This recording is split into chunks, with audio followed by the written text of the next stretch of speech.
So let's talk about going from continuous time to discrete time. Now if we wanted to create an impulse train, we've seen that we could take the delta function and we could delay it in time by values of nt, and we could add those up from n equals minus infinity to infinity, and it would give us this impulse train. Now this thing here might look like a discrete function of time, but it isn't in fact, because the function here is not discrete. The function is still continuous. The independent variable here, t, is a continuous variable from a value minus infinity to plus infinity. So if you like, you can say that the values here, t, are all the real numbers representing the time. So this is a purely continuous function. It's not discrete. So in this instance here, in order to go from continuous time to discrete time, it's just a simple act of changing the axis here, t, with a value mt, because there's going to be a direct equivalence between the continuous time function here and the discrete time function. Now you might be sitting there thinking, okay, why bother going through all this detail if it's just a matter of just changing a letter on an axis? But it's not always like that, and there are instances where the relationship between the discrete time and the continuous time isn't just a direct equivalence, and that's what we're going to talk about in the next slide. So let's talk about some of the mathematics about going from a continuous time to a discrete time. Now this might seem a little bit pedantic, but it's stuff that tends to be missed out, and it does come in handy now and again. So we talked about creating an impulse train. So that's our impulse train there, and all we did is we had a delta function and we delayed it by values of nt, where t is the period between each of these impulses, and we added them all up from minus infinity to infinity, and we ended up with our impulse train. And we've seen that if we were to put that into the frequency domain, we got another impulse train in the frequency domain, and those were going to be separated by omega s, and that omega s is equal to 2 pi upon t. So it gives us relationship between an impulse train in the time domain and an impulse train in the frequency domain. Now, a thing that wasn't really mentioned or talked through in that instance was the fact that although this is an impulse train, and it looks to all intents and purposes as being something that is discrete, it isn't actually discrete in a mathematical sense. It is still a continuous function, because this thing here, the independent variable, if you like, you want to call it the x-axis, is time. Now this time here, this t, is a continuous variable. It can take on any value from minus infinity to plus infinity. It just so happens that the only values that it takes in this instance here are, if you like, discrete values, or values which are defined only at single points in time. But it doesn't matter the fact that the values are only defined at single points in time, it's still a continuous function. And the same here in the frequency domain. The fact is that although we're only looking at points which are, if you like, discrete or tiny small points along the omega axis, the actual independent variable omega here is still just a continuous variable. So if we wanted to change this continuous sample function to being a discrete sample function, then we would have to change the independent variable here, t, to a discrete variable. So we could replace that t with, say for example, a value of mt. Now I've not used the letter n because n's already been used for the delay. So the m here would represent a discrete variable. So that would be quite straightforward then. We could change our continuous sample function to a discrete sample function by changing the value here from t to mt. So this conversion from a continuous function to a discrete function is quite a trivial thing, because there's an exact equivalence between the continuous function and the discrete function. We just need to replace the axis from t to mt. But that's not always the case.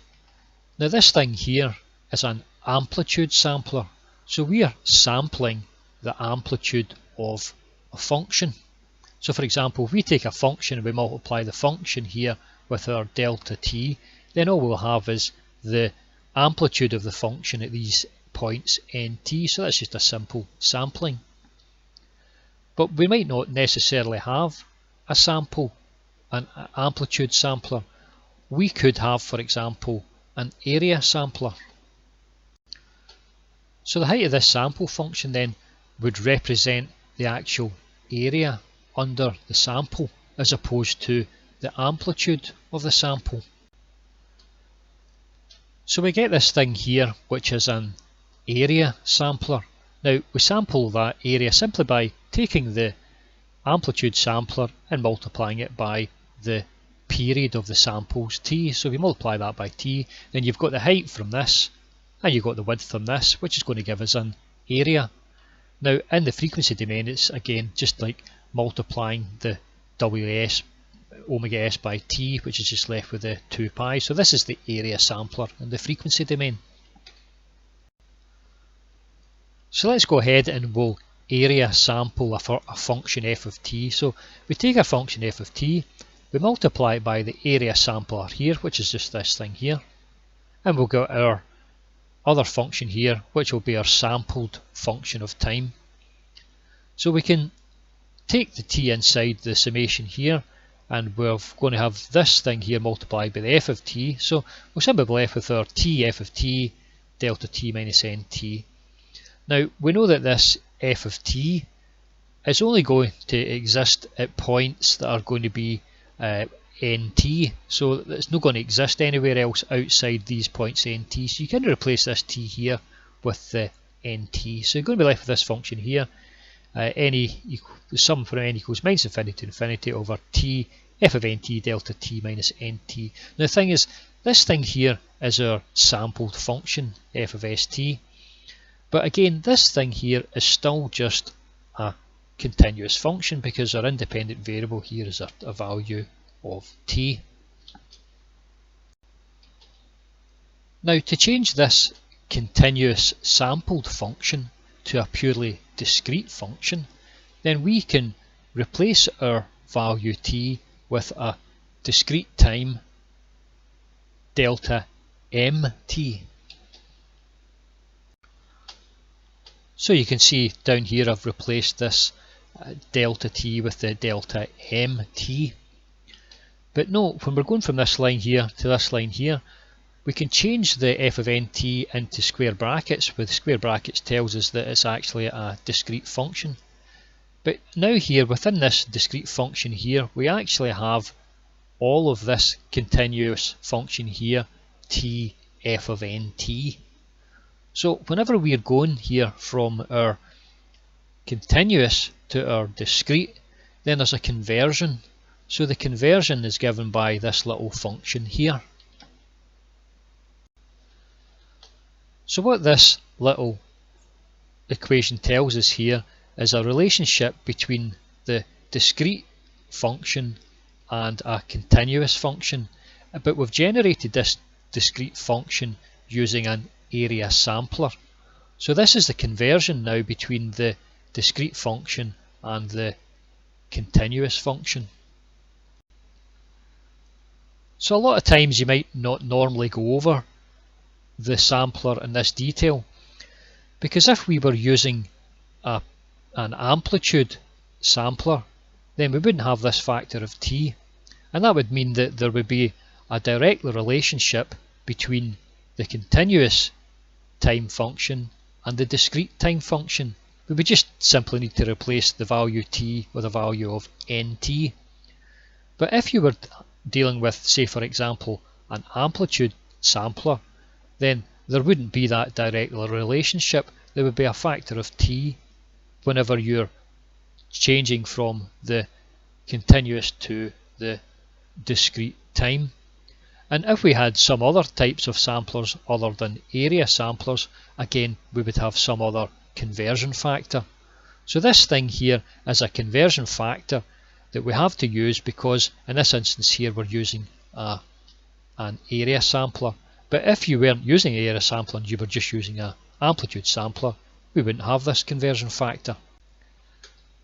So whenever we were looking at the Fourier transform of this function here, we've seen that we got the function, and we've seen that the function would modulate this cos omega t surface, and we've shown the cos omega t surface being modulated here. But remember now that this thing here is a continuous function, so although nothing exists between these particular cosine waves, the actual function itself is continuous, meaning there could be something there, but it just so happens in this instance there isn't, because the value here only exists at, the function only exists at points nt. But if you look here, I've actually drawn it, and you see the function actually has a little thickness, so you can see that yellow part in here. So I've actually created this surface just to show you and remind you that this is in fact a continuous surface, and it's made from a continuous function of time and also of frequency. So let's see what happens whenever we go to make this thing an actual discrete function. So now we've taken the same function, so this is our delta t minus nt, but we've replaced the continuous variable t with a discrete variable. Now the discrete variable here is a value of mt. Now I've replaced it with a value m because we've already used n, so this n represents the delay, but this m here tells us that this function here is actually a function of a discrete time given by mt. So we can simply replace the continuous time variable t with a discrete time variable mt. So in this instance here, we'll still have our function here, but this is now a function of discrete time mt. So it means that these points here are infinitesimally small, and there is absolutely nothing can exist in the area in between. So there's nothing can pop up in here because there's nothing exists here. Time doesn't exist between this point and this point. So this here would represent to us a discrete function. So this would be our function which would be discrete in time, as opposed to what we would seen previously, which was a function that was actually continuous in time but just looked discrete because it only existed at certain points. So I've added this in because I've come across it in the past and I've looked at it and I've thought, conversion factor, where does this come in? So now you've got an idea of where it comes in and why it comes in. So thank you for listening. I'll get you on the next video.